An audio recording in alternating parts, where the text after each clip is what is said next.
Salut les Frenchy Golfers, bienvenue dans cette nouvelle vidéo. Je suis ravi de vous retrouver ici à l'intérieur chez Alpha Fitting. C'est le centre de fitting avec lequel je travaille personnellement et c'est le centre de fitting que je recommande à mes élèves et aux personnes proches aussi qui veulent faire un fitting et progresser grâce à leur club. Donc, on est très bien. Ici, ils nous mettent à disposition leur structure pour aujourd'hui, mais aussi pour de nombreuses vidéos à venir. Donc, autant vous dire que ça va être encore plus qualitatif. On a l'écran devant qui va nous permettre de faire des vlogs, de regarder des chiffres. On a un écran ici, un écran derrière. Donc, tout ce qui est chiffre Trackman, on va pouvoir s'en servir pour que je vous fasse des petites démonstrations. Aujourd'hui, on va rester assez simple, je vous rassure, et on va parler d'un sujet très important, c'est le par-dessus, over the top, un défaut très courant, très répandu, qui entraîne vraiment des mauvais coups de golf.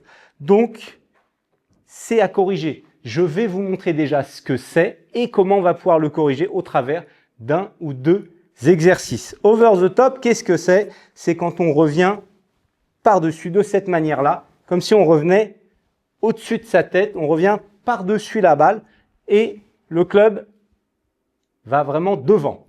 Ensuite, qu'est-ce qui se passe? Une fois qu'on est là, on est tout gêné, on n'a plus de place, chicken wings.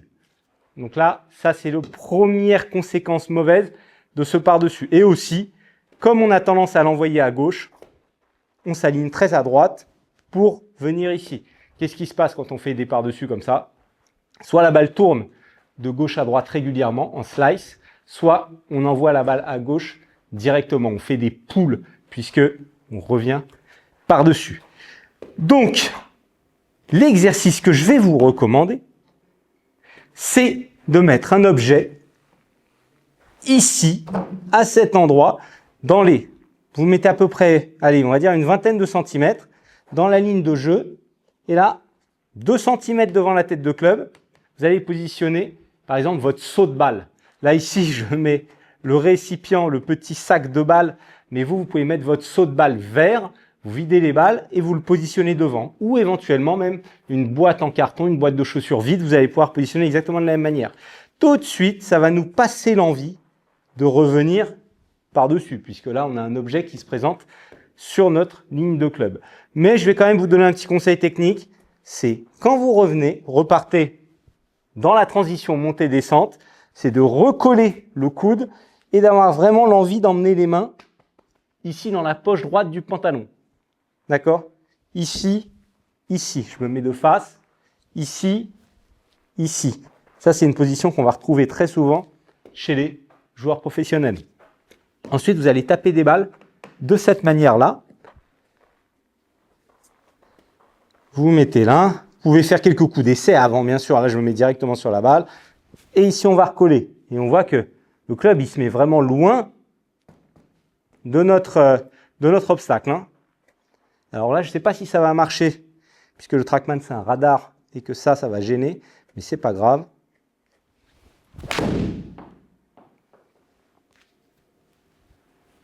Qu'est-ce que ça va nous donner? Ah oui, bon là, ça fait une grosse erreur. Mais c'est de cette manière-là que vous allez pouvoir le travailler. Il y a un deuxième exercice qui ressemble au précédent. C'est, excusez-moi, en positionnant des balles. Donc ici, pareil, dans les 20 cm derrière, peut-être un peu moins, 15 cm, faites aller votre club dans la ligne de jeu et vous positionnez une balle ici, à peu près 2-3 cm devant.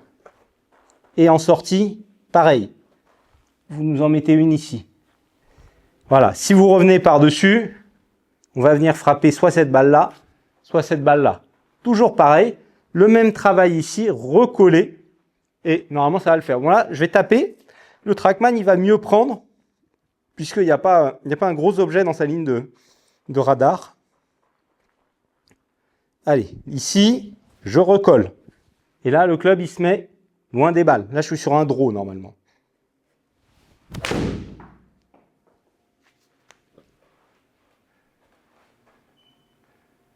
Voilà, celui-là, il est vraiment réussi. On a un draw, droite-gauche. On a combien? On a 6 mètres de draw sur celle-là. Elle est sortie un petit peu à droite.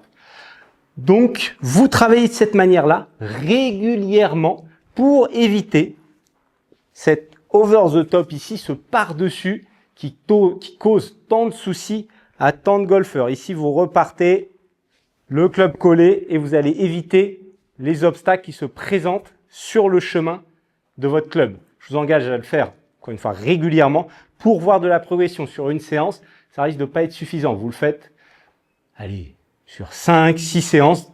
Déjà, vous allez commencer à voir de très beaux draws sortir. Comparé à des gros slices, vous allez gagner beaucoup en distance puisque le slice, c'est vraiment le couper et on perd en distance avec cette trajectoire.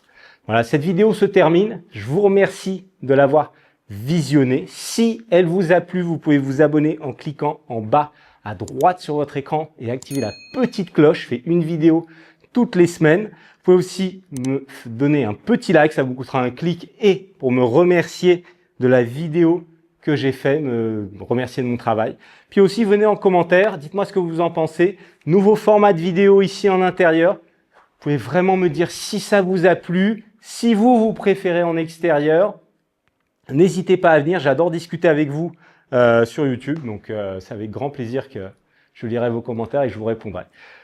Voilà, je vais taper quelques balles, je vais essayer le petit vlog et puis on se dit à la semaine prochaine. Ciao, ciao!